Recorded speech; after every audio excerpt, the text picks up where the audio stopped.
Morning, guys. Welcome to Grammar and Writing Lesson 81. We're going to be talking about your writing assignment. I want you guys to be listening very carefully to what you need to do. We're going to skip vocabulary so we can spend a little bit of time talking about my expectations for the next part of your essay.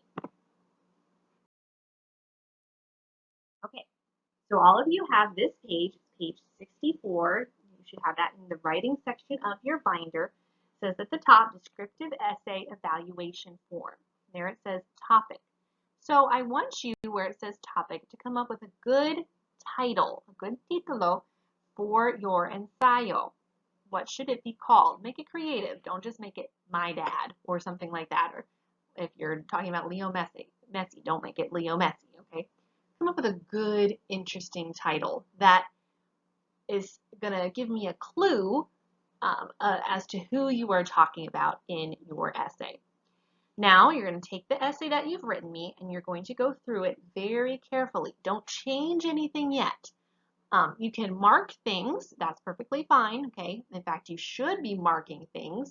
Put X's, circles, all kinds of things to correct it. We've talked about the proofreader's marks in our grammar lessons. So if you need to, take out those notes. If you're thinking, Miss Ashley, I didn't actually take notes on that.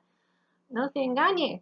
Well then, that thanks for you because you should have been taking good notes on that so you know how to use it when you're writing. That was my whole purpose in teaching that to you. But as we've been discovering this week, most, if not all of you, aren't watching the video, so you're not learning the things that I'm teaching you to be using right now, so you're really, really behind. So I would fix that. If you would like that video about the proofreader's marks, let me know. I honestly don't know which video it was, so I'll have to go look for it, but let me know if you need it, and I'll go find it for you. But let's keep going. So as you go through your essay, first of all, let me remind you what you are writing about. The majority of you got it, but there are a couple of you that struggled with understanding what you are writing. Let me explain the pattern of writing class for you. In writing class, we started out with just doing some general topics of helping you to write better. We also started with practicing with topic sentences. So the pattern is that we go through with just some general practice of writing better. Then we head into writing a particular type of essay. Then we'll go back to general writing tips. Then we'll go into a particular type of writing. So we have, for the past couple weeks, been doing just some general practices with helping you write descriptively. So now it's your time to put everything that you should have been learning from the past couple of weeks in our writing lessons into practice in this essay. This essay is describing a person. When you describe a person, I don't want to know a story about the person. All I want is a description of the person to know what they are like. You can use some example, like a little story within your paragraph, but the whole thing is not a story. All right? The whole thing is describing a person. Let me also remind you what your thesis means and what your topic sentences mean. Your thesis is your overall theme of your paper. So in the thesis statement, it should clearly show me who you're talking about. However, well, no, I'm going to talk about this in a little bit. So just remember, your thesis is your main idea. Then your topic sentences, that's the main idea for your paragraph. You have three main body paragraphs. We call the body paragraphs the inner paragraphs of your paper, where your ensayo, it's the cuerpo of your ensayo, okay? It's the parte principal of your ensayo. So each topic sentence starts a body paragraph and it tells me what's in your body paragraph. Okay, so now let's talk about how to make what you have written better. And let me tell you right now, do not go through this checklist and go yes, yes, yes to everything, because I've seen your essays and they need work. None of them are ready to be your final draft. So be humble and actually try to find things that you can fix, okay? Don't just try to make things easy, answer yes to everything, and move on, because I guarantee you none of you have written a perfect essay yet. Okay, so the very first question you need to ask yourself is my introductory sentence interesting? This is the very first sentence of your introduction. So ask yourself, is it interesting? Is it what we call attention grabbing? Does it make me want to keep reading? If it is not interesting to you, it certainly won't be interesting to the reader.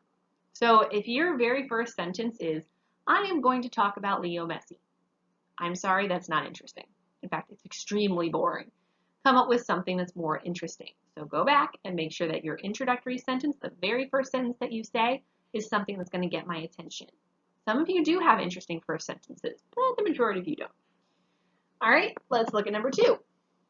Does the thesis statement focus on a single person, place, object, or event? All right, for this, I'm going to say person. Okay, because like I've said, I want you describing a person, not an event, not a place, not an object. So for this descriptive essay, you're describing a person. So does the thesis statement focus on a single person? So just one person that shows me what your thesis, what your paper is about. Does the thesis statement give my main impression of that person? So again, I'm going to stop at just person. Does the thesis statement give my main impression of that person? So through your thesis statement, can I tell what you think about that person, or can I tell what's the general characteristic of that person through your thesis statement? Your thesis statement also should be interesting. If you use, I am going to talk about my favorite soccer player, Leo Messi. Again, it's not very interesting. It's pretty boring. The only characteristic I know about him is that he's a soccer player who happens to be your favorite. Okay, so make sure that you make your thesis interesting. Don't just state something like that. It's great for a rough draft, but not for your final draft. Very, very boring. You guys can make it a little more interesting, I think. Does each body paragraph have a clear topic sentence at the beginning that tells the reader exactly what the paragraph will be about? Read each topic sentence without the rest of the paragraph to see if it can stand alone as a strong idea. And if it can't, if you feel confused at all, then you know, not good enough for your topic sentence. Do the details all contribute to the reader's ability to visualize or mentally experience my topic? Okay, so what does this mean? Do all the details contribute to my reader's ability to visually or mentally experience my topic?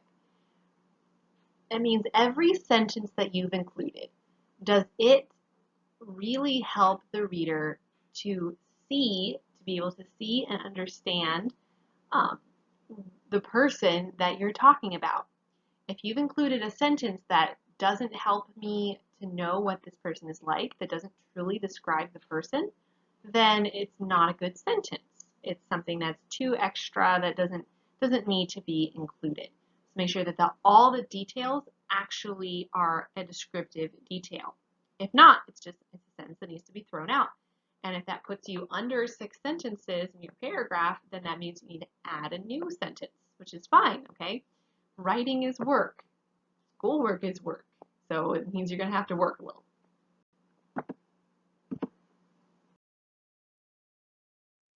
Within each paragraph are my sentences in a logical order. So as I'm reading the paragraph, will I as the reader get confused with the order of the sentences you have? Or is it going to follow a good, decent order? Is it in order of importance, or does it just clearly flow from one idea to the next? Is it in chronological order? Does it make sense? Does each paragraph, except for the first paragraph, begin with an effective transition? Remember, something like first, second, although, meanwhile, in fact, anything like that. So does each paragraph have some kind of effective transition? Have I used enough modifiers, comparisons, and sensory expressions to enable the reader to visualize my topic? So have you used enough adjectives and adverbs, comparing things, using metaphors or similes? Am I able to see, smell, and hear through the way that you've described things so that I can visualize the person. Visualize means to see, by the way, to see in your mind. Are all of my sentences strong and clear? Do they all directly relate to the topic? So everything you say, is it a strong sentence? It's got all the right words and it's very clear. I understand what you're trying to say. Now, I know sometimes that can be a bit of a challenge since you're writing in a language, most of you are writing in a language that is not your first. But you still need to do your best to make sure that it is clear and understandable. You may have to ask somebody else who can speak English to read it to see if it's clear to them because you know what you're trying to say. So to you, it is clear, it is understandable, but it may not be to somebody else who does not know already what you're trying to say. So that's a good test, is ask somebody else who can understand English to read it and see if it's clear to them.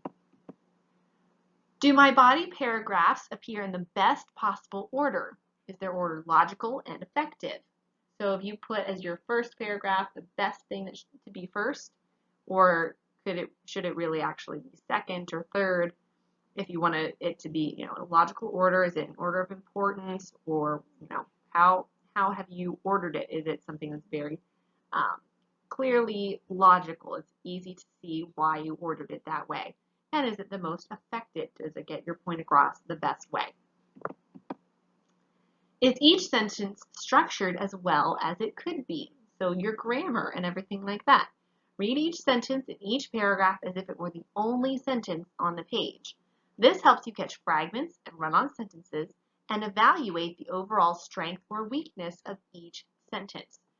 So I even recommend you read a sentence from one paragraph to see if it's strong and if it's worded the right way, if you have good English grammar. Then read another sentence, but from a different paragraph to help kind of change things up so your mind is not just running it all together and missing problems.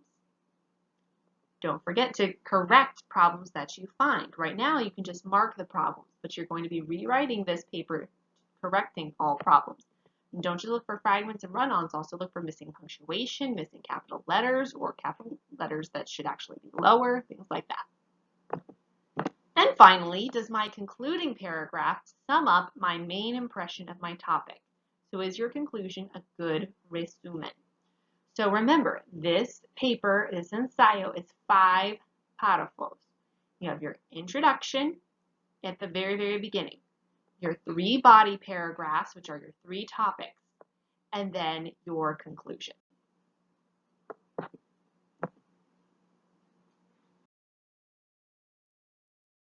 That's what you need to be working on for your homework, which is to evaluate your descriptive essay based on the checklist on page 64 and rewrite it, making any necessary changes. So go through the checklist, decide if everything is where it should be, and then you'll need to fix it and rewrite it. Like I said, nobody submitted a perfect paper, so everybody should be finding plenty of things to fix.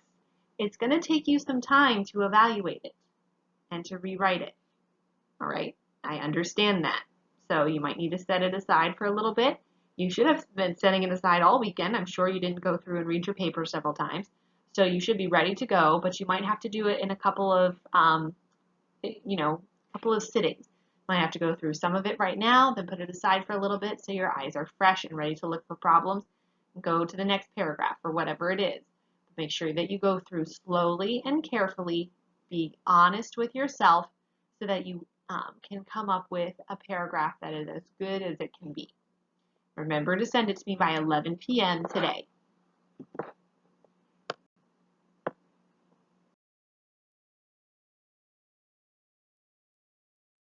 Okay, so that is it for today, guys. I love you very much, and I will see you in the next lesson. Do not be afraid to ask me if you have any questions about what you need to do. Bye!